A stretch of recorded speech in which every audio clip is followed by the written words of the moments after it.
আজ বাংলা নববর্ষ অর্থাৎ পয়লা বৈশাখ।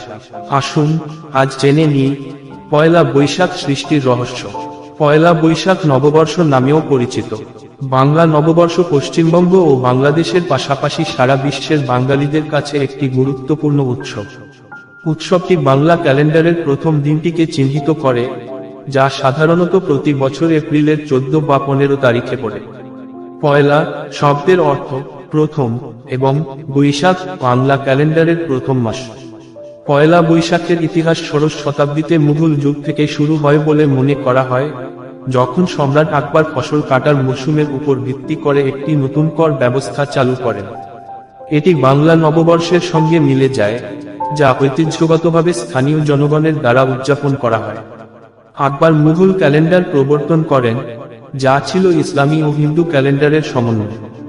বাংলা ক্যালেন্ডারের সঙ্গে আর্থিক বছর মিলিয়ে দেওয়ার আকবরের সিদ্ধান্ত পরবর্তীকালে উৎসবে পরিণত হয়।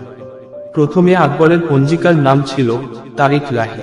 এই পঞ্জিকায় মাসগুলো ছিল আরবাদিন, কারদিন, বিশুয়া, তীর এমন নামে। সেটি পরবর্তীতে বাংলায় বঙ্গাব্দ রূপে চালু হয়। আকবরের এই তারিখ ইলাহি প্রবর্তনকাল ছিল 1584 খ্রিস্টাব্দের 21 মার্চ। তবে ঠিক কখন যে এই নাম পরিবর্তন হয়ে বৈশাখ, জ্যৈষ্ঠ, আষাঢ়, শ্রাবণ হলো তা নিশ্চিত করে কেউ বলতে পারে না। মনে করা হয় বাংলা 12 মাসের নামকরণ করা হয়েছে বিভিন্ন নক্ষত্র থেকে, যেমন বিশাখা নক্ষত্র থেকে বৈশাখ, জ্যেষ্ঠা নক্ষত্র থেকে জ্যৈষ্ঠ, আষাঢ়া নক্ষত্র থেকে আষাঢ়, শ্রবণা নক্ষত্র থেকে শ্রাবণ, ভাদ্রপদ থেকে ভাদ্র, অশ্বিনী থেকে আশ্বিন, কৃত্তিকা থেকে কার্তিক, মৃগশিরা থেকে অগ্রহায়ণ, পুষ্যা থেকে পৌষ, মহা থেকে মাঘ, ফাল্গুনী থেকে ফাল্গুন ও চিত্রা থেকে চৈত্র। বিশাখা নক্ষত্র অনুসারে বৈশাখ বর্ষপঞ্জির প্রথম মাস, সেই হিসেবে বৈশাখের প্রথম দিন নববর্ষ অর্থাৎ পয়লা বৈশাখ ধরা হয়। আকবরের আমলে প্রত্যেকে চৈত্র মাসের শেষ দিনের মধ্যে সব খাজনা, মাসুল ও শুল্ক পরিশোধ করতে বাধ্য থাকত। এর পরের দিন পয়লা বৈশাখে জমিদাররা প্রজাদের মিষ্টান্ন বিতরণ করতেন, আপ্যায়ন করতেন। সব মিলিয়ে একটা গোটা উৎসবের সূচনা হয়ে যায় সেই সময় থেকেই। হালখাতার প্রচলনও সম্রাট আকবরের সময় থেকেই। জমি, কৃষিকাজ, খাজনা ও ব্যবসার হিসেব করার জন্য শুরু হয় হালখাতার প্রথা। হাল মানে নতুন, হালখাতা অর্থাৎ নতুন খাতা। পুরনো খাতা সরিয়ে নতুন খাতায় হিসেব নিকেশ লেখা হয়। তবে পয়লা বৈশাখের উৎপত্তি নিয়ে অন্য মত আছে। অনেক ইতিহাসবিদ দাবি করেন, গৌড়বঙ্গের রাজা শশাঙ্কের রাজত্বকালে বঙ্গাব্দের উৎপত্তি হয়েছে বলে মনে করা হয়। 593 খ্রিস্টাব্দে কর্ণসুবর্ণ সিংহাসনে বসেন শশাঙ্ক। সেই রাজাভিষেকের বছর থেকেই অব্দ বা বৎসর গণনা করা হয়, সেটাই আসলে বঙ্গাব্দ।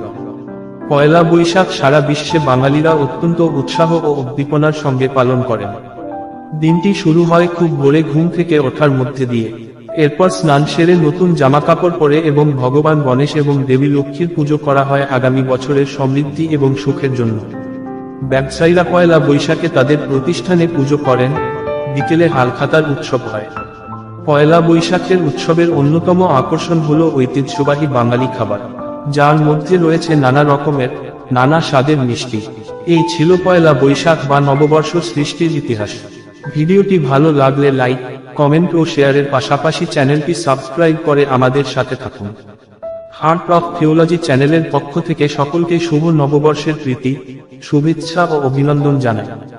সকলে ভালো থাকুন, সুস্থ থাকুন। ঈশ্বর সকলের মঙ্গল করুন। ধন্যবাদ।